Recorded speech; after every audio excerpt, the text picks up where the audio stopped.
The prison transport drifted like a gutted leviathan in the black quiet between stars, its hull scarred by blast marks and ruptured seams.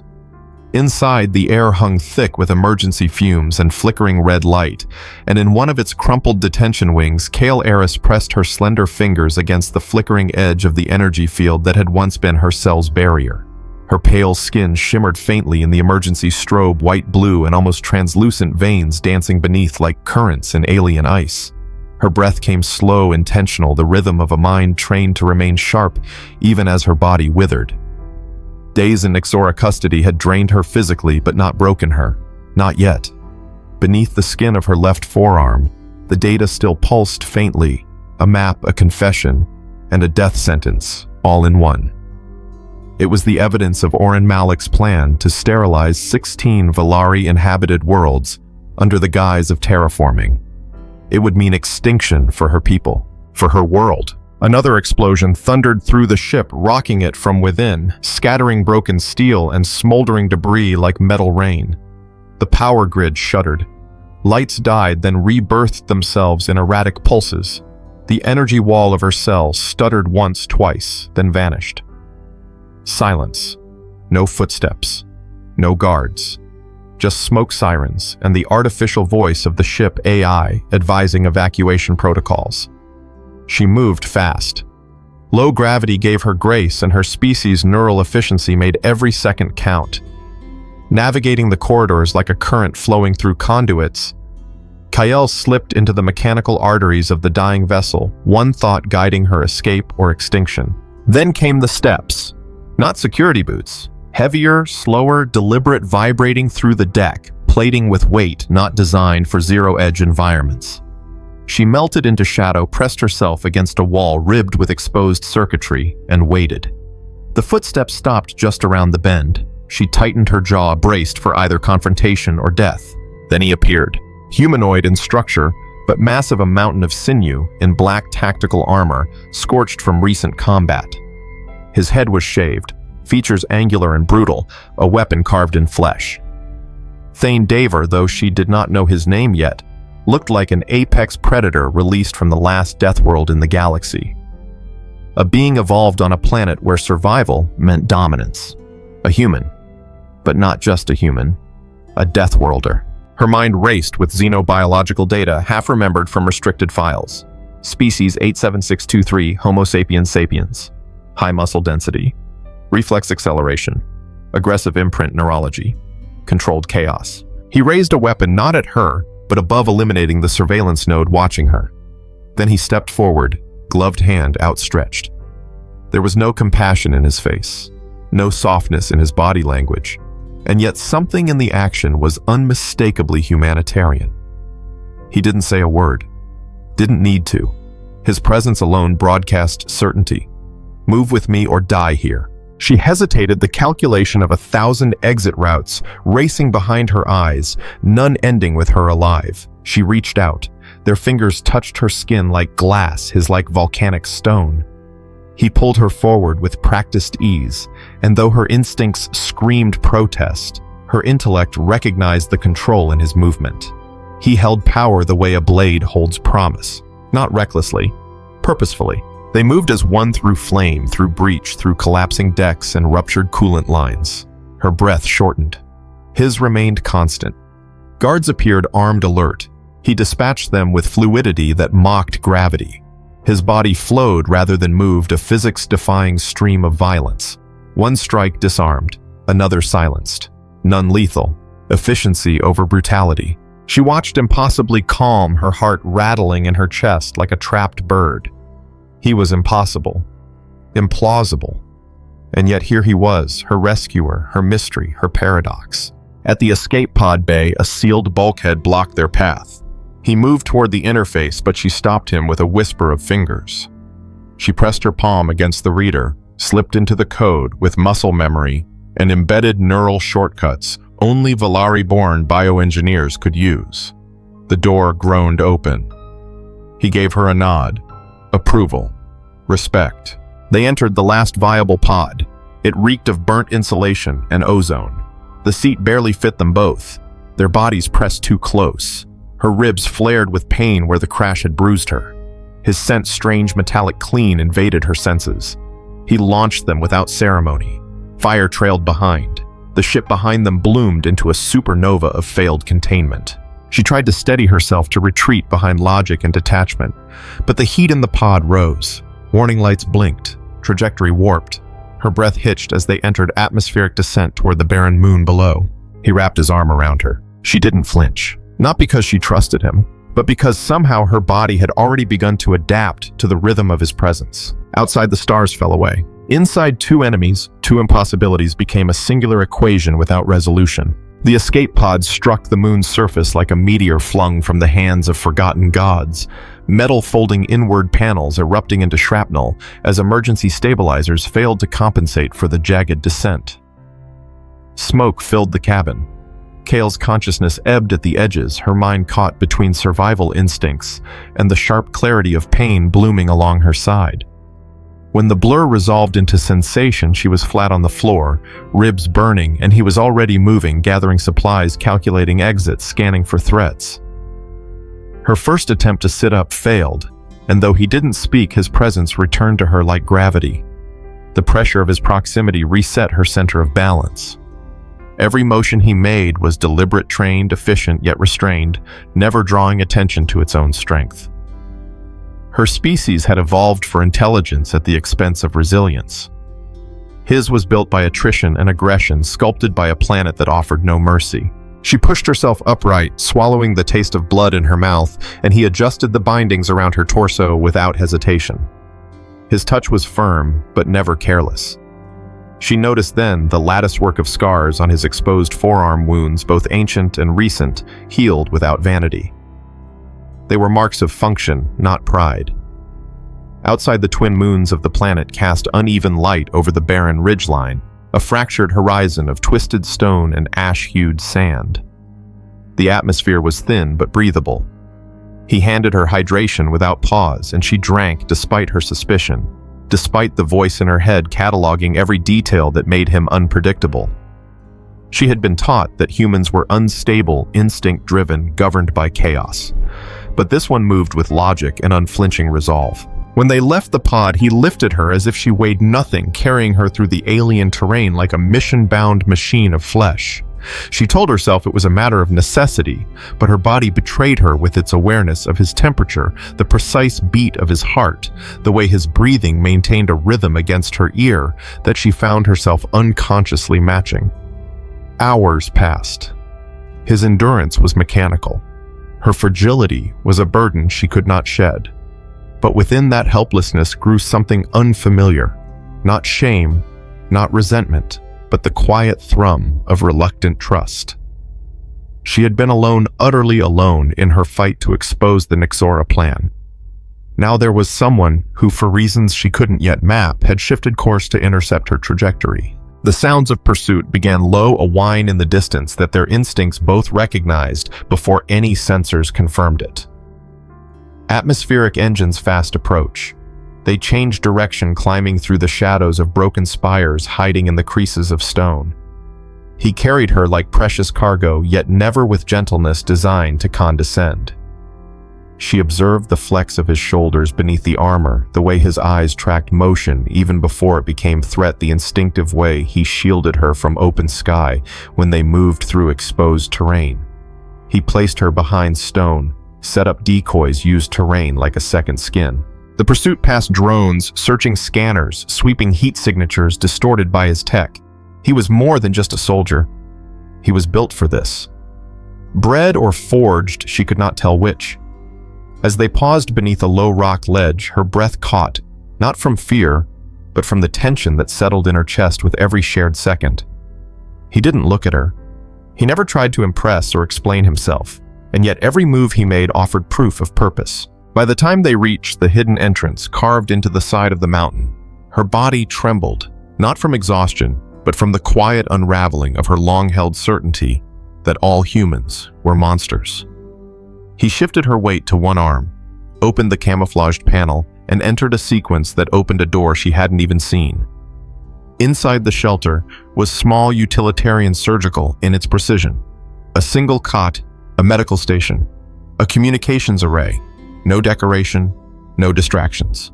He set her down with care not ceremony and turned immediately to reinforce their position. Perimeter defenses, signal jamming, environmental sealing. Every movement had a silent logic, yet in that silence she saw the echoes of something deeper than function.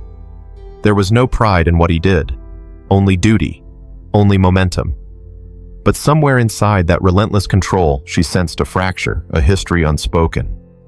And it was in that fracture she began to feel not only safety, but something approaching possibility. As she lay still, muscles loosening under medical gel and recalibrated gravity, she watched him from beneath half-lowered lids, not studying him, absorbing him.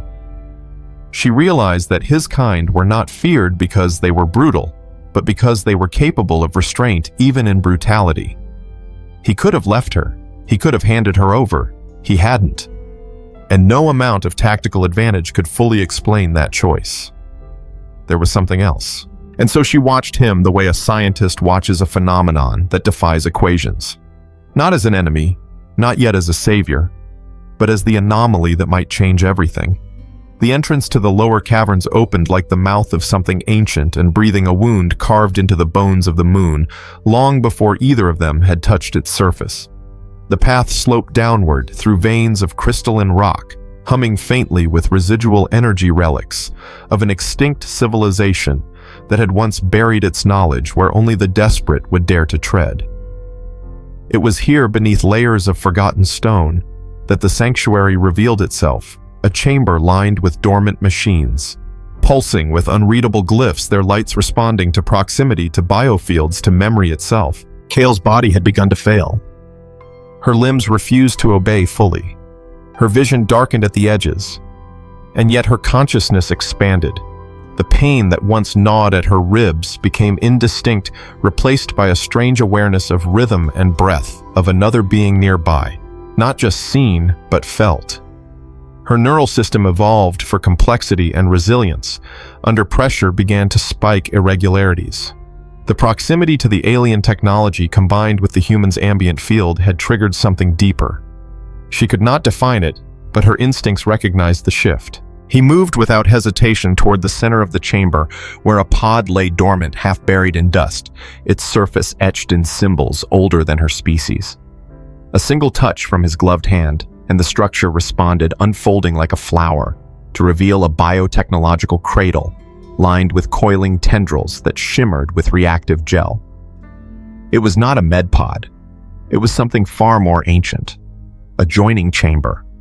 A convergence node. A construct designed not just to heal, but to link. She understood then what the system required. Not one, but two. Not a patient, a pair. There were no words between them. The moment demanded only choice. She moved first, dragging herself toward the pod, fingers trembling as she pressed her palm into the glyph-laced panel. He followed with the same unspoken certainty, placing his hand opposite hers. The chamber read them both, accepted the anomaly. The light changed, deepened into violet and gold, and the casing slid open like lungs inhaling breath for the first time in centuries. They entered together. The interior was warm. Fluid met skin like silk, wrapping their forms without suffocating. Electro-responsive filaments connected to their spines, their temples, their pulsing arteries. She felt her heartbeat accelerate, not from fear, but from anticipation, sharpened by unknown logic. His breath remained steady, but she could feel it now. Not just in the air, in her thoughts. The filaments began to pulse, transferring impulses, neural patterns, locked trauma, and dormant memory. Her mind widened. She saw fragments, images from a planet so hostile it birthed strength through pain. His first fall in combat. His final test beneath gravity that bent bones. His orders. His hesitation. His guilt. Then she saw herself reflected in the mirror of his perception, fragile but unbroken, determined but wounded, a thing he had not expected to protect and yet now could not discard. He saw her memories in return, the stolen data, the betrayal of her counsel, the flash of evacuation orders ignored, her last breath before capture, and beneath it all, her loneliness so sharp it had cut her without ever drawing blood. Their minds merged, not fully, not forever, but enough to strip the distance that had kept their species apart. Enough to leave behind understanding, enough to open the gate. The pod reacted. A surge of bioelectric force fused their signatures, recalibrating cellular decay, healing torn tissue with adaptive protein strands drawn from their DNA. Her ribs mended at unnatural speed, his wound sealed with no scar. The chamber read them now as a unit, a singular entity with twin origins, human and Valari, Deathworlder and Dreamborn. Opposites no longer, but reflections through prismed glass. Then came the shift. The system initiated the next phase, unexpected, irreversible. Genetic resonance flared between them, uncoiling data embedded in Kale's forearm and threading it into the chamber's root archive. The encrypted evidence, once merely carried, was now encoded in both of them, distributed across species, bound by biological transfer. She felt it enter her marrow. He felt it ignite behind his eyes. Then the heartbeat changed. Not his, not hers. A third. Faint. Impossible. And yet undeniable. The chamber began to power down, satisfied that its purpose had been fulfilled. The fluid drained. The coils receded. The two bodies emerged from the pod no longer as strangers, nor as separate creatures bound by coincidence.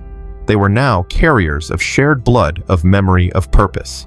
Neither spoke as they stood, but the silence no longer felt empty. There was a light in her eyes now that hadn't been there before. Not just understanding, not just gratitude, but gravity. Something fundamental had shifted. She was still herself, and yet something more. So was he. Not weakened by the bond, but sharpened, tuned. There were still armies coming, still powers hunting them. But for the first time since either had left their homeworlds, they were not alone. Together they walked from the ancient chamber. Behind them the lights dimmed, but in them something new had begun to burn. The ascent from the ancient chamber was silent except for the ambient hum of their altered rhythms. Each step recalibrated balance. Each motion synchronized unconsciously, like dancers executing choreography written in their bones. Outside, the moon's surface seemed unchanged, cold, windless, scattered with fractured ridgelines and the jagged scars of old bombardments, but something within them had irrevocably transformed. The resonance that pulsed between their nervous systems no longer required confirmation. Each breath they took was calibrated to the other's pace. Each blink, each heartbeat, a reflection of dual awareness. The bond had not merely been symbolic. It was functional, tactical, evolutionary. They moved together with an eerie grace. Where before Kyle had been carried now, she walked beside him, stabilized not only by the healing, but by a kind of kinetic empathy that allowed her to anticipate terrain shifts before they occurred. Her perception extended beyond her skull into his posture, his breath, the minute adjustments of his weight. His mind, built for aggression and strategy, now pulsed with impressions not his own. He saw possibilities differently. He felt threats before they emerged. The link had not just healed, it had hybridized. The first engagement with Nexora's advance team confirmed what instinct had already declared. The enemy came hard and fast, hoverbikes gliding over the terrain like wasps above ash. Plasma bolts erupted into the soil, melting stone, illuminating the sky with violent bursts. But they no longer fought as separate beings. She moved right before he did. He crouched a split second before her legs buckled. He threw an energy disruptor, not from decision, but from reflex, informed by her fear spike. She rerouted a targeting drone using an uplink he'd embedded in the hillside hours earlier, one he hadn't even told her about yet. She accessed it as if it were part of her own schema. Together they were a closed loop of precision and prediction. His brutality softened by her foresight, her fragility shielded by his force. The Deathworlder and the Valari now formed a combat unit unlike anything Nexora had anticipated. They used everything. The terrain bent to their awareness. The shattered remains of industrial wreckage became shields. The wind's direction altered the path of thrown grenades accounted for, without speech, without signal. The plasma rifle he wielded was modified mid-battle, enhanced by her adjustments, allowing energy convergence patterns only Valari engineering could provide. She used his power signature to mask her hacking bursts, slipping through enemy drone fields like a ghost trailing a hurricane. When the enemy escalated, dropping automated artillery from orbit, she used the link to piggyback onto its targeting uplink, redirecting its kinetic payload into a canyon 3 clicks west. The resulting shockwave erased half a company of ground forces before they even crested the ridge. He never questioned her logic. She never second-guessed his aggression. And when they paused, catching breath beneath a natural stone bridge, her palm brushed his forearm in wordless confirmation of survival. His fingers grazed her back, not out of affection, not yet, but as a reconnection point, reaffirming the link through touch. The sun began to rise over the moon's far rim, casting blood-orange light over the landscape. Their path would soon be visible, their cover thin. She scanned the horizon with adjusted ocular overlays, her vision still adapting to the heightened acuity granted by the pod's resonance burst. Her neural density had always allowed for rapid sensory learning, but now augmented by his proximity and their merged rhythms, she processed input at double speed. Behind her, his breath deepened. He was already recalculating their next move. Then something shifted again. The link pulsed. Her chest tightened, not from exertion, but from recognition. The genetic symphony within her was no longer just stabilizing, it was multiplying. Cell division had begun. Rapid, symbiotic. She didn't say it. She didn't have to. He turned toward her just as the first anomaly flared across her internal scan. A third waveform. The pod had not simply preserved them. It had created something new. Not a parasite, not an implant, not an error. An echo, an embryo, not yet formed, not yet certain, but present. The knowledge settled in her like heat through frost. And in him something changed. His pulse didn't rise. His stance didn't shift. But she felt it acceptance, not born from shock, but inevitability. There was no panic, no protest, only preparation. Because now the mission was no longer just data delivery. It was protection of her, of what had been made, of what they now were. The battle was not over, but it no longer felt like a war between sides. It felt like a storm coalescing around the eye. And in that still center they stood, not as allies, not as survivors, but as a new singularity, moving forward, together. The march toward the planetary uplink station began at dusk, where shadow met static on the fractured horizon. The facility perched like a predator on the cliffs of the moon's northern edge, a fortress of metal and pulse-reactive alloy, crowned with comm towers and cloaked in rotating defense grids.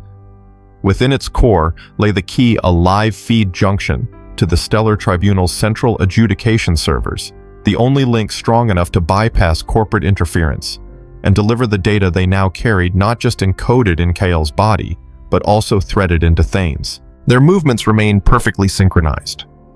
The terrain altered and one adjusted stride before the other responded. When wind direction shifted, breath patterns changed accordingly. When environmental pressure dropped from the gravity well's edge, she counterbalanced with a movement guided not by awareness, but by instinct, grown from connection. The resonance between them was no longer a novelty. It had become a natural order, a new kind of physics. Surveillance drones passed overhead. She closed her eyes and reached into the field with a mental pulse tracing their path through the ambient static. He followed her lead without question, adapting their route to mirror the path of least exposure. Each footstep echoed with purpose. Every sound was calculated. They no longer needed language. The bond between them had superseded all outdated protocols. The outer ring of the station bristled with Nexora presence. Uniforms gleamed with synthetic fibers augmented with micro-exoskeletons for better reactivity, all standing under the blue-lit banners of conquest disguised as corporate initiative. The soldiers moved like machines, but the flaw was always there, predictability. And the pair approaching them were anything but. The breach was initiated from the blind side of the uplink spire. She embedded a neural virus through a maintenance node. He anchored the perimeter charge with mathematical precision. Their window was 12 seconds. They needed only 9. Motion sensors flickered. Alarms glitched but did not sound. They entered the inner vault like shadows peeled from the stone. Within the core chamber, the primary array pulsed with bluish light connected directly to the relay satellite above. Kael stepped forward first, the weight of their shared burden pressing through her ribcage, like a song unspoken. She pressed her palm to the interface and let the encrypted strands unravel, bleeding from her cells into the machine's receptacle. Beside her, Thane took position, one arm raised, tactical visor, scanning for anomalies. The transmission began. Above them, light surged through the uplink spine into orbit and toward the Tribunal's encrypted receivers.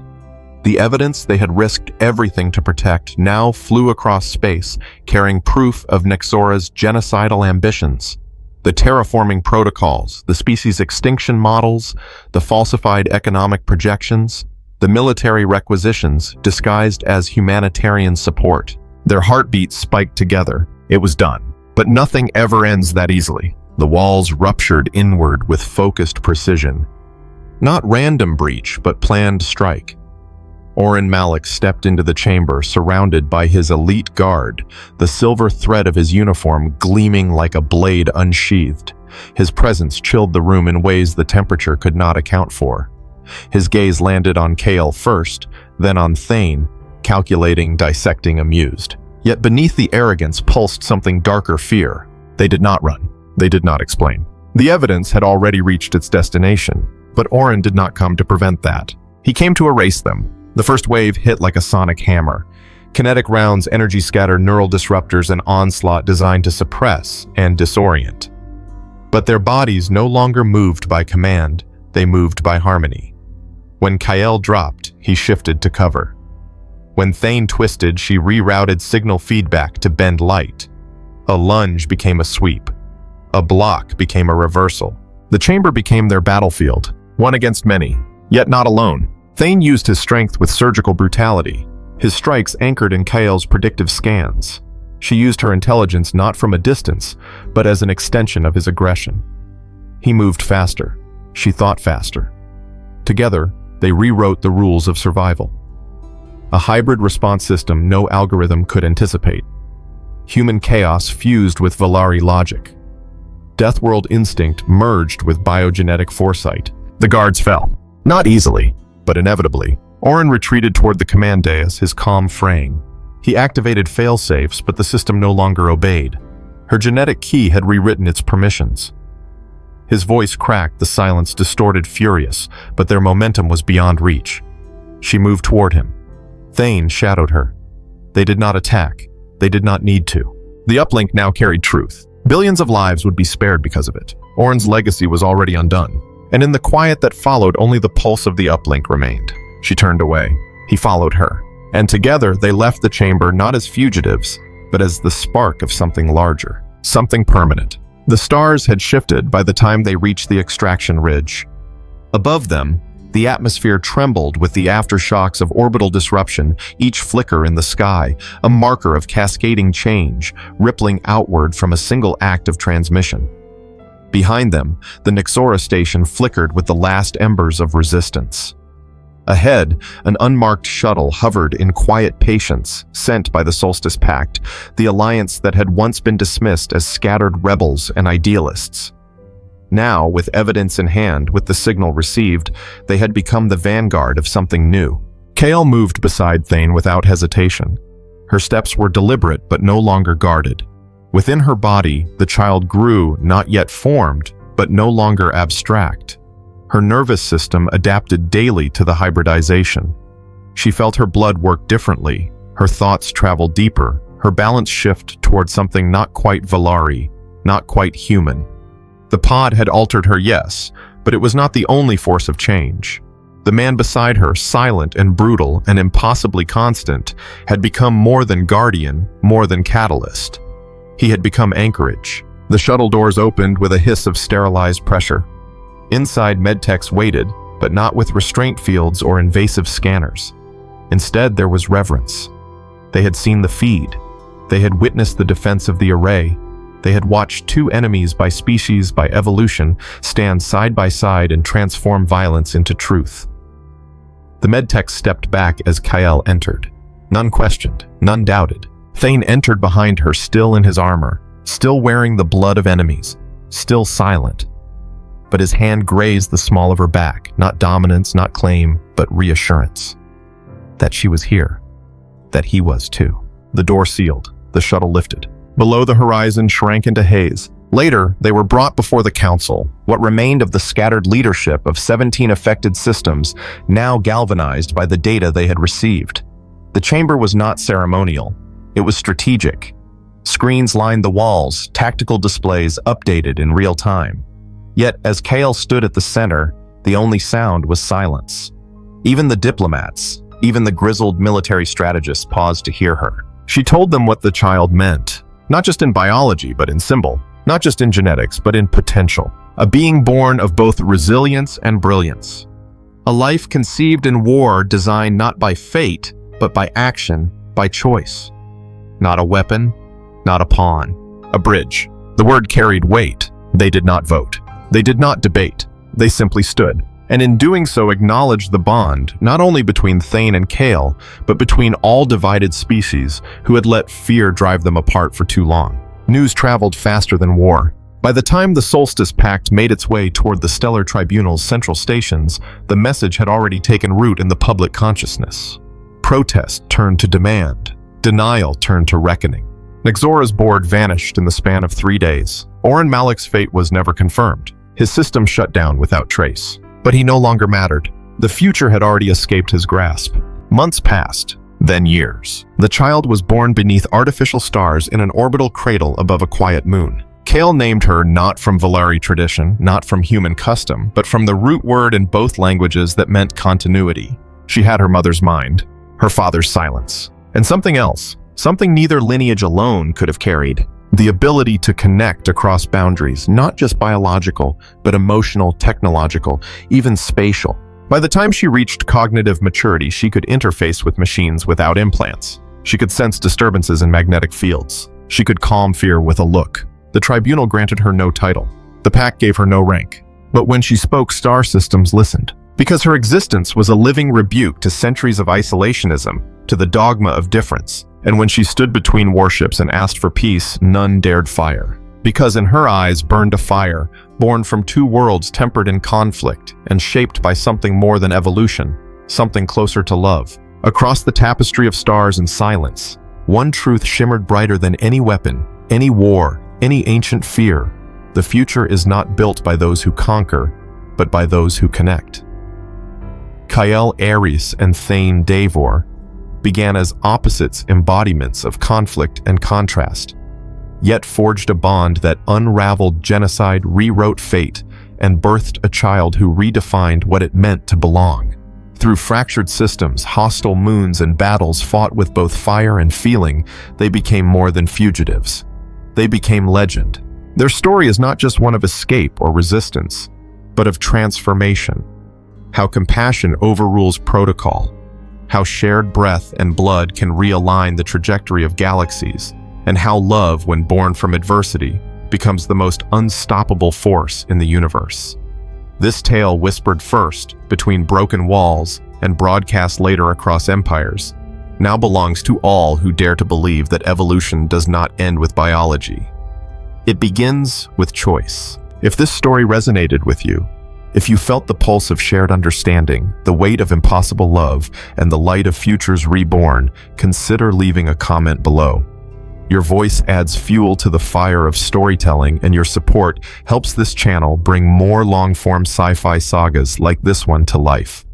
Subscribe, share, and stand with us as we continue to explore the farthest reaches of imagination, where stars speak in silence, and the smallest gesture can shift the course of history. Thank you for listening.